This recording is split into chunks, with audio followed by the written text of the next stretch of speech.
The planet was unlike anything the human explorer had ever seen. Its sky glowed with strange colors, shades of green and violet swirling like liquid fire. The ground beneath him was soft, yet firm, glowing faintly with veins of light that pulsed like a heartbeat. Towering trees with crystal-like leaves reached toward the sky, and the air smelled both sweet and metallic. Every sound seemed amplified: an alien bird's call, the rustle of unseen creatures in the shadows, the low hum of energy in the atmosphere. He had come to this world on a simple mission: explore, observe, and report. Yet, as soon as he stepped onto the surface, something in the air made him uneasy. There was a sense of being watched, of unseen eyes tracking his every move. His hand instinctively moved toward the small blaster at his hip, though he hoped he would not need it. He had walked for hours through the glowing forest, the sky turning darker as twin moons began to rise. Suddenly, the air grew colder, and a mist crept along the ground, wrapping around his legs like icy fingers. He stopped. His breath formed clouds in the air. Something was nearby. Something big. And then he saw her. She emerged from the mist slowly, like a shadow sliding across the ground. At first, he thought she was a statue, for she did not move like a living being. Her skin was pale, almost translucent, and it shimmered under the moon's light. Her hair was black as the void, flowing in the air though no wind touched it. But her eyes glowed red, piercing and sharp, as if they could see straight through him. Sharp fangs peeked from her mouth, and her hands ended in long, claw-like fingers. The human's heart hammered in his chest. He had read about alien species in books, seen illustrations, but nothing could prepare him for this. She was terrifying, beautiful, yet dangerous. The stories of vampire-like aliens were true, he realized. And now he was standing face to face with one. She stepped closer, the mist curling around her like a cloak. The human tried to appear calm, though every instinct screamed at him to run. Who are you?" he managed to ask, his voice slightly trembling. "I am called the Vampire Queen," she said, her voice low, smooth, almost musical. "Why do you walk in my forest, human?" Her words were gentle, yet carried a weight that made him shiver. He wanted to answer carefully. I am an explorer. I mean no harm. I only seek to observe and understand your world." She tilted her head, studying him. There was curiosity in her gaze, but also caution. Most humans would have run or screamed by now. You do not. The human swallowed hard. He knew he could not lie. I was scared. But I did not run. You are different. I have never seen anything like you." The Queen's eyes narrowed slightly. "Different? Do you mean, ugly?" Her voice carried a faint trace of bitterness, almost sadness. No, he said quickly. "You are the most beautiful being I have ever seen. Even if others might fear you, I see something else. Something special." For a moment, the forest seemed to hold its breath. The Queen froze, her glowing red eyes widening. She blinked slowly, as if trying to understand his words. "Beautiful," she whispered, her voice almost a sigh. No one has ever called me that. They see me as frightening, dangerous. They run from me, scream, or attack." He took a careful step forward. "I am not like others. I see you as you are, not what others fear you to be. There is strength in you, and even in your scary appearance, there is beauty. I promise, it is true." The Queen's expression changed subtly. The sharp lines of her face softened, and for the first time, a flicker of vulnerability appeared in her glowing eyes. She did not speak for a long moment. The mist swirled around them, and the forest seemed alive with silent anticipation. You are brave," she said finally. "Bravery, or foolishness?" "Perhaps both." He shrugged, trying to hide his fear. "Maybe a little of both. But I would rather see the truth than hide from it." A low hum began to echo through the forest, like distant thunder. The Queen's ears twitched slightly, and her eyes darted toward the shadows. "You are far from safe here, human. Creatures of this world do not welcome intruders lightly." He felt his stomach twist. Then, can I stay near you? Can you protect me? For a moment, she said nothing. Then, slowly, she extended her hand. Pale, delicate, and deadly, yet somehow inviting. If you stay close, perhaps I will allow it. But understand this, my world is not like yours. Danger lurks everywhere, even where the light shines. He nodded, his fear mixing with awe. I understand. I am ready to see more. I want to learn. The Queen's lips curved into something like a smile, though it was mysterious, unreadable. Very well, human. Then follow me. But do not let your fear betray you, or it may be your last mistake. As she turned, gliding through the mist like a shadow, he followed. The forest around them grew darker, the glowing veins in the ground flickering like lightning. Strange sounds echoed from the trees, creatures stirring, eyes watching from the darkness. Yet he felt a strange sense of safety, or perhaps curiosity, that made him step forward without hesitation. As they walked deeper into the alien forest, he could not take his eyes off her. She was terrifying, yes, but there was a magnetic beauty in her presence, something powerful and commanding. Every step she took seemed to make the forest itself respond, the light pulsing in time with her movement, the mist curling and twisting like living smoke. And then, she spoke again, softly, almost a whisper that carried through his mind rather than his ears. Human, why do you not run? Most flee from me before I even speak. Why do you stay? He looked at her, eyes steady. Because I see you. Not the fear, not the stories, just you. And somehow, I think you are more than what everyone believes. You are beautiful. For a long moment, the forest seemed to hold its breath. Then, slowly, she turned her glowing eyes fully toward him, studying him with intensity. Perhaps, you are right. Perhaps, someone finally sees me. And with that, the vampire queen vanished into the deeper shadows of the forest, leaving the human to wonder what lay ahead. The danger had not passed, it had only begun. But for the first time, he felt a spark of connection, a thread of trust, however fragile, between them. He had survived the first encounter. But he knew that this was only the beginning. The real story, the one that would test his courage, his wits, and his heart, was waiting in the shadows of her world. And he would follow. The air inside the vampire queen's palace was unlike anything the human had imagined. Outside, the glowing forest had felt alive, but here, it was as if the very walls breathed. Dark crystal towers spiraled up toward the ceiling, shimmering with faint pulses of light that seemed to mirror the queen's heartbeat. Strange energy flowed in the air, tingling against his skin. He followed her silently. Every step echoed across the polished black floors, yet the sound seemed swallowed by the palace itself. The human felt a mix of awe and fear. This place was beautiful, but it was also dangerous. Every shadow could hide a trap, every corner could conceal a predator.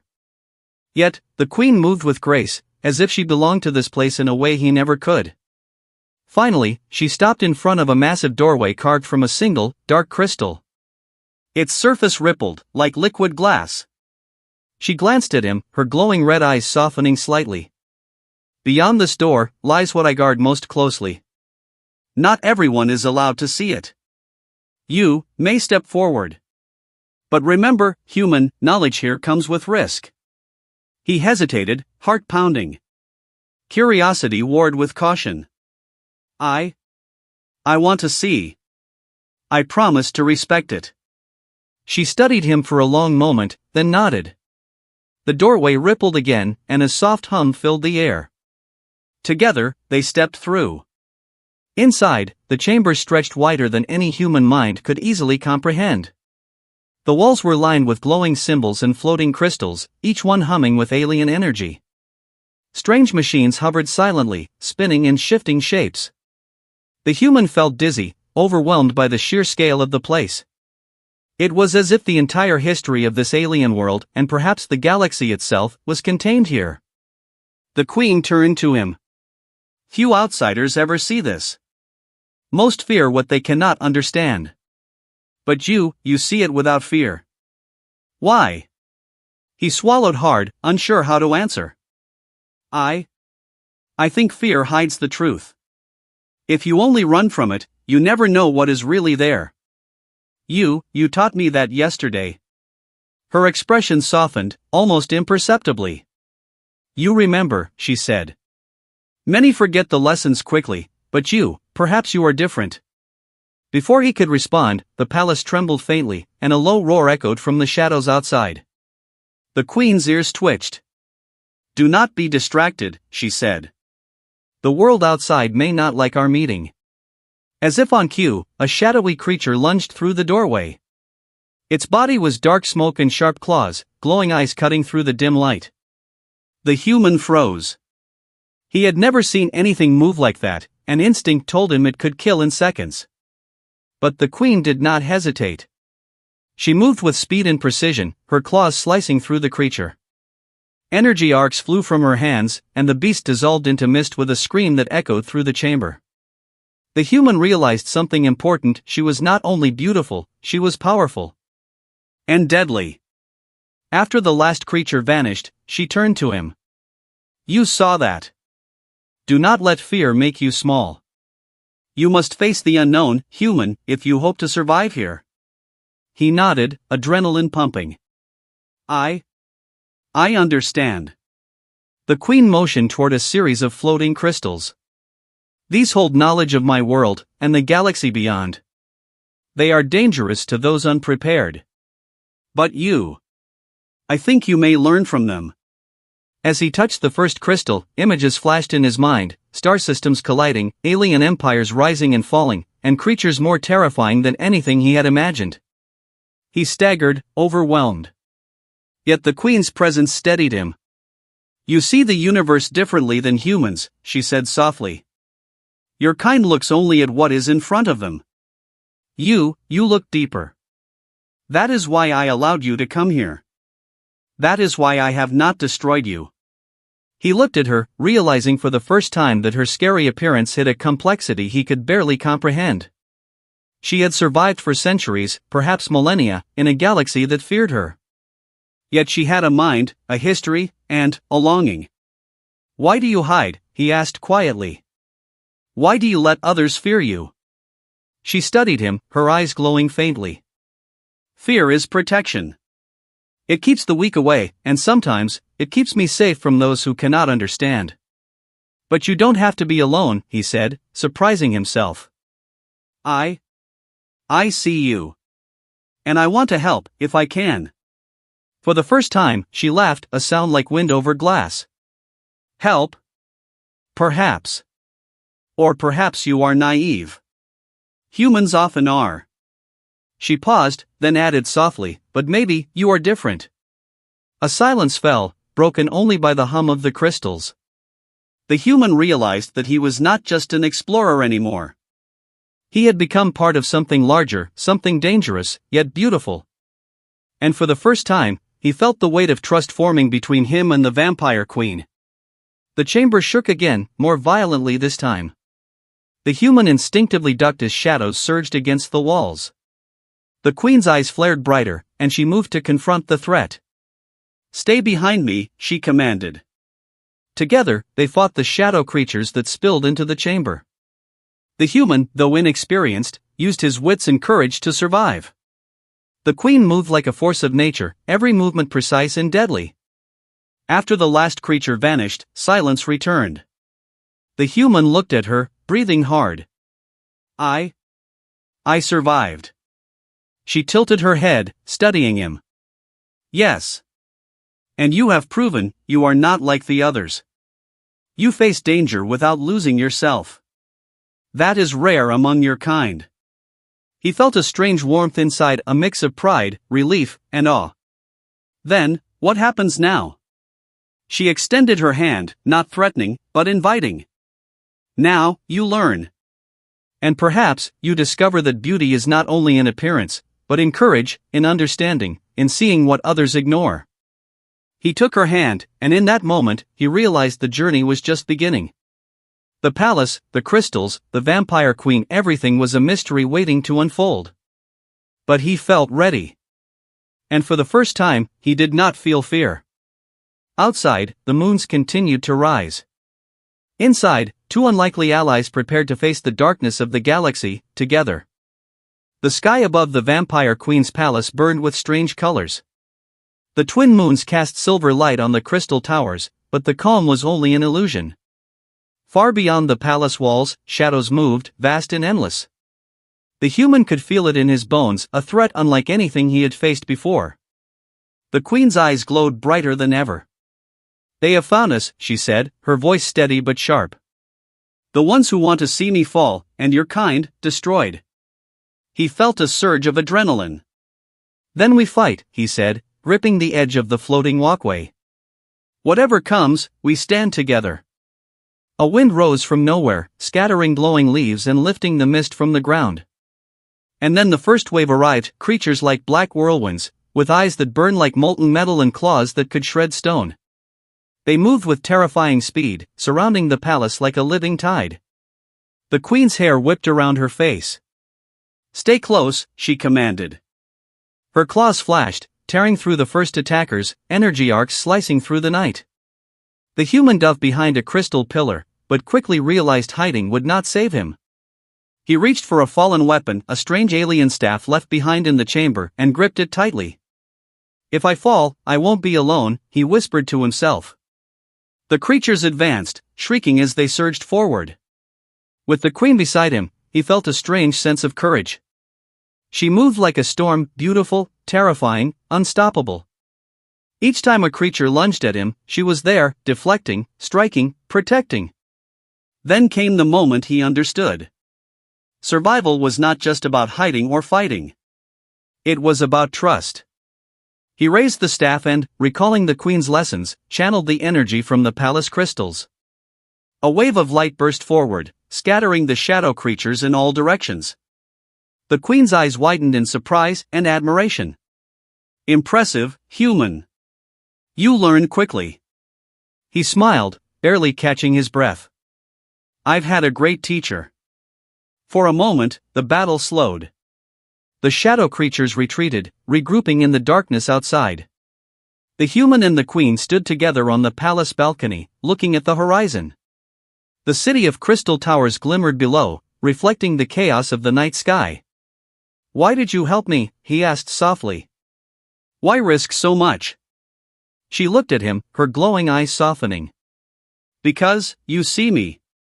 Not the monster others claim I am. You see me as I am, and that makes you rare in this galaxy." He realized the truth in her words. Courage, he thought, was not the absence of fear. It was the choice to act despite it. And beauty, real beauty, he understood now, was not just appearance, it was strength, trust, and understanding. The night was far from over. The shadow creatures returned, larger and more organized. But now, the human did not feel helpless. He stood side by side with the vampire queen, ready to face them together. Every strike of the queen's claws, every blast of energy from his staff, became a rhythm, a harmony of action and trust. As the final wave of attackers fell, silence returned. The air was thick with smoke and energy, yet the palace still stood. The human looked at the queen, noticing the faintest hint of a smile. She was still beautiful, still terrifying, but now also someone he could rely on, someone who could rely on him. "You have proven yourself," she said softly. "Not only in battle, but in spirit. The galaxy may fear me, and you may be seen as reckless. But together, we are unstoppable." He nodded. "Then let's make sure no one threatens this world, or your people, again." She reached out her hand, and this time it was not a warning, not a test. It was an invitation. He took it, feeling the pulse of alien energy flow between them, connecting them in ways words could not explain. The twin moons rose higher, casting silver and violet light over the palace. For the first time, the human realized that this alliance, fragile, improbable, and dangerous, was the start of something much bigger. They were no longer just a human and an alien vampire. They were a team, a force that could face the galaxy together. And somewhere, far beyond the stars, others were watching, other powers, other empires, other threats. But the human and the vampire queen were ready. Together, they would rewrite the rules of fear, beauty, and strength in the galaxy. As they stood on the balcony, side by side, the human whispered to himself, "This is only the beginning." And the queen, her red eyes glowing softly, replied, though only he could hear, "Yes, and the galaxy will never be the same again."